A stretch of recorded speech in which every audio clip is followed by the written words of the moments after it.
So when is spring gonna arrive? I'm Joseph, this is Input English. Today's episode, we have a story about Bobby and his family, and it's loaded with expressions that you will find useful. These expressions are quotidian, that is, they're related to the day-to-day, and they're important for us to understand. So let's get started with the story. We find Bobby and his family after the holidays. It's mid-January, and things are humming along rather well. Now, humming along is a funny expression because in this context, what I mean is that things are functioning like a well-oiled machine. There are no problems. Nothing needs to really be fixed. It's humming right along. Now, you might also realize that humming along is when you hear a tune and you're making sounds in your own throat, humming that tune along with the song you're hearing. So we use expressions, as does every language, to mean different things in different contexts. So at this point, Bobby's family is humming right along. Everything's going fine, but each member of the family is a little impatient. They have a few things going on that cause them to be impatient. Let's start with Kathy. Kathy is their mom. She's an attorney, and she's working on a big case. She's been working on it for months, but this case is slated to go to trial in the spring. She has a lot of work to do before she will be ready for the trial.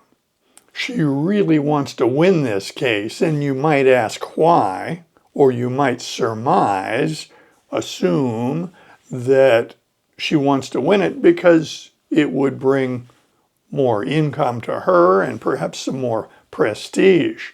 But that's not really what she's thinking about in the day-to-day. She wants to win this case because of justice.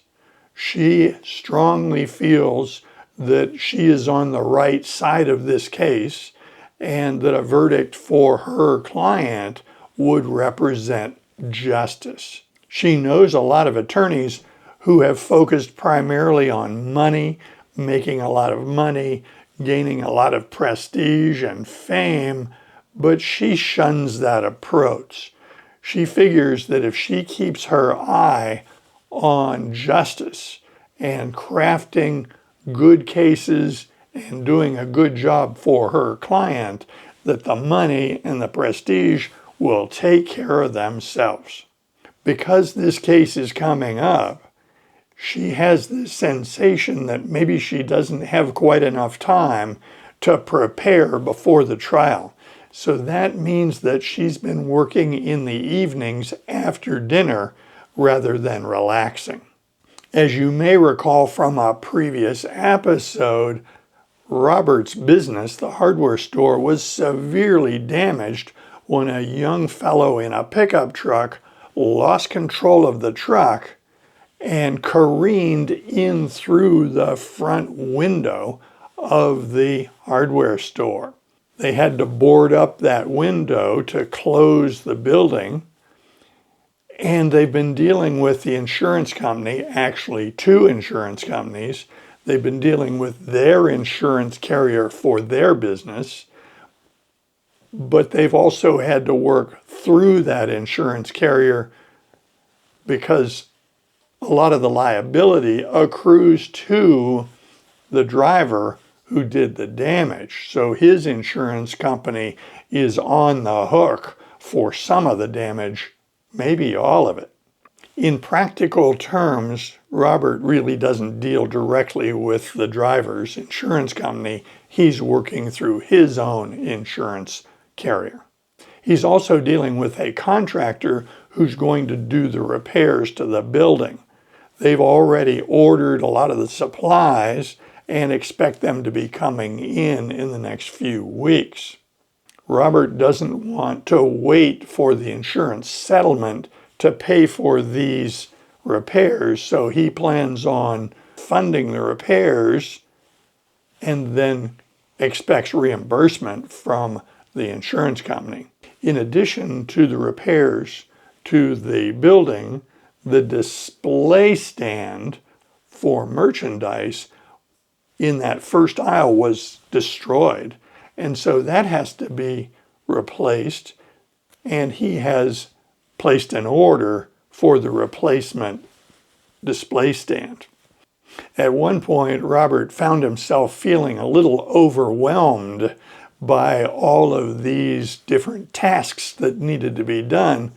But then he realized that most of it was out of his control, and so he just did the things that he needed to do, realizing that the insurance company would do what they are supposed to do, and the vendor for the building materials and the display stand would do what they're supposed to do, and eventually it would all come together. Because of this, Robert's looking forward to the spring, because that's when he expects this to all be resolved.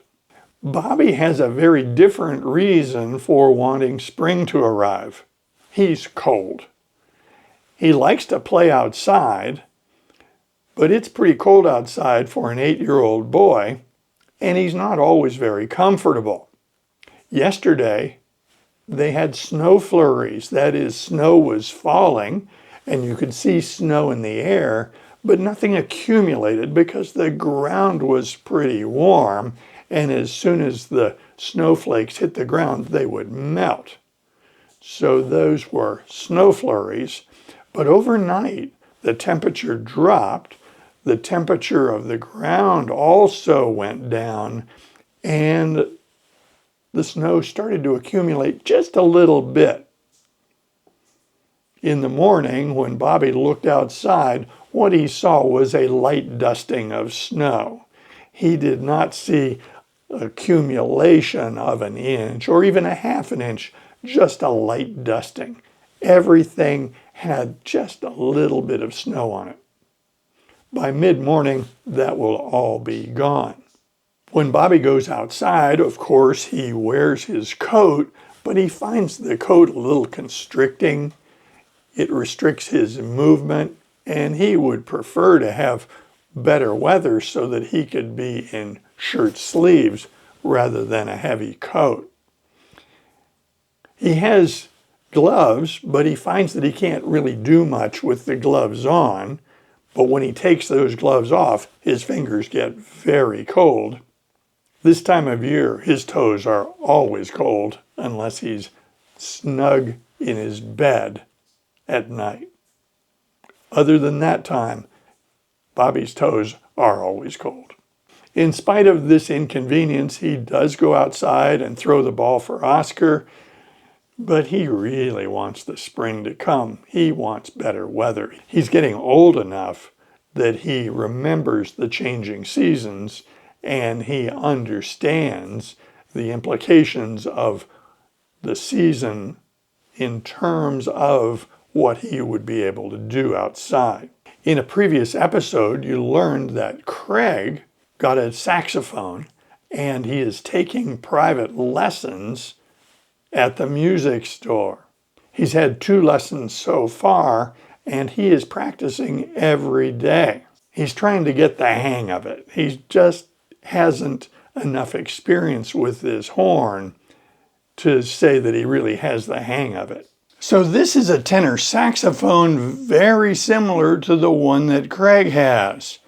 I'm not going to teach you how to play it or tell you about all the different parts of it, but there is something important that you need to know about the saxophone.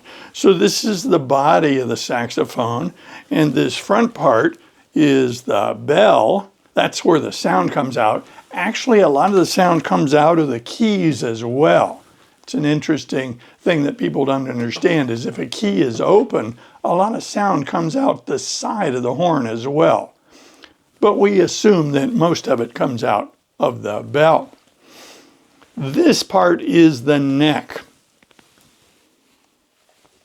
and it comes off. The neck of the saxophone has a key that is important and needs to work properly.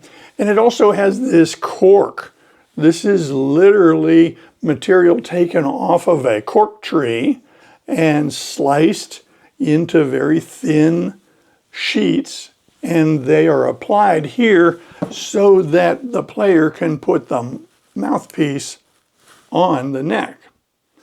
There's an adjustment as to how far on you put the mouthpiece, and that determines the pitch of the sound that the horn makes. So mouthpiece, neck, and this is the neck cork. Now the reason I'm telling you this is it's important to the story, because Craig has a saxophone similar to this, but the repairman who had refurbished that horn so that Craig could use it used an old-fashioned way of attaching this cork. Corks like this used to be put on with shellac. Shellac is an old-fashioned adhesive that's still used for some things, and there are synthetic shellacs as well. But shellac is brittle, particularly when it gets cold. And so one day when Craig was putting his horn together, he pushed the mouthpiece on and the cork came off in one piece with all the shellac on it. So instead of having the neck of the saxophone with cork on it, he had a tube of cork and the neck was just metal. Bottom line, he couldn't play that horn. It was broken. He showed this problem to his mom, who said that they would go after school the following day to the music store and get it repaired. When they took the horn in its case to the music store, they opened it up on the counter and showed it to the person at the counter. He looked at it and realized that the neck cork had been put on with that old-fashioned shellac and not a more modern approach with contact cement. He said, "Oh, we can fix that. Let me take it back to the repairman and he can fix it while you wait." When he talked to the repairman, he got kind of a different story. The repairman wasn't very sympathetic. He wasn't really interested in dropping everything to repair this problem. The repairman actually speculated that it was Craig's fault. He asserted that Craig probably didn't put enough grease on the cork, and so when he put it on, that created too much of a shear, and it sheared off the cork. The other fellow looked at the cork sleeve that had come off and saw that it had plenty of grease on it.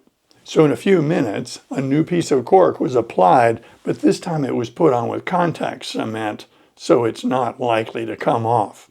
Craig and his mom were soon on their way.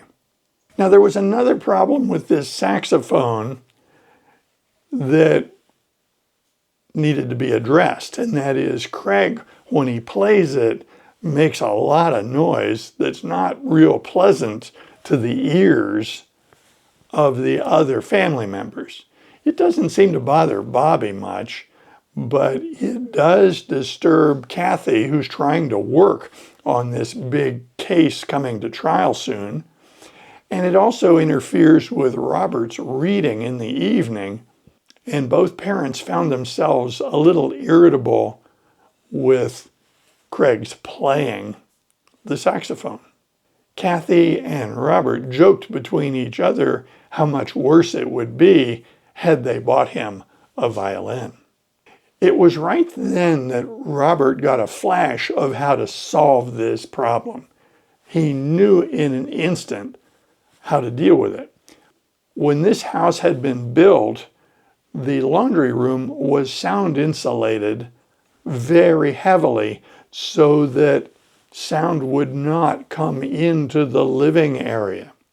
He knew that because when they run the washer and the dryer, but they're out in the living room or up in the bedrooms, they can't hear those machines working at all. The laundry room is actually big enough for Craig to practice his saxophone. So he proposed that Craig take his music stand, his saxophone, and go out to the laundry room and practice out there. Craig thought that was fine. He had no problem with that. So that's the way they did it. A couple of things happened. One, Robert and Kathy were thrilled because they really couldn't hear him playing out there. The sound was very, very faint, and it didn't disturb them when Robert was reading and Kathy was working. The other thing that came from this is we discovered that Oscar loves watching Craig play the saxophone. When Craig is playing, Oscar is watching and his ears are moving and he is listening to every sound. When Craig plays very low notes on the saxophone, Oscar perks up and is very interested. But also, when Craig plays very high notes on the same instrument, Oscar also listens very carefully. Craig imagines that Oscar actually enjoys the melodies of these simple songs that he is playing during his practice. It turns out that Craig and Oscar are the only two family members who are not super anxious to have spring arrive because they're doing fine right now the way things are. Things are humming along very nicely for them. And if you like videos like this, be sure to click on this one next. See you soon.